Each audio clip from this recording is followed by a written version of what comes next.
استنى لحظة، لو بتعمل الأخطاء دي في المطبخ ممكن تأذي نفسك من غير ما وقبل ما نبدأ ما تنساش اللايك والشير. أنا السكينة وبلاش تسيبني مرمية كده، حد ممكن يتعور بسببي.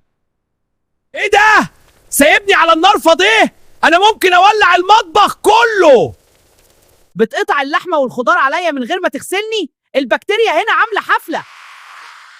سبت باب التلاجة مفتوح، الأكل هيبوظ وأنا مش مستحمل. حرام عليك، سايبني في الحلة السخنة كده ليه؟ بلاش نسيب الغاز مفتوح كده، ممكن تحصل كارثة. مش كل حاجة تتبشر، صوابعك مش جبنة. ترمي مية في الزيت السخن كده أنا هنفجر. لو بتعمل الأخطاء دي المطبخ كله زعلان منك. لو الفيديو عجبك اعمل لايك وشير وخلي اصحابك يعرفوا اخطاء المطبخ دي. يلا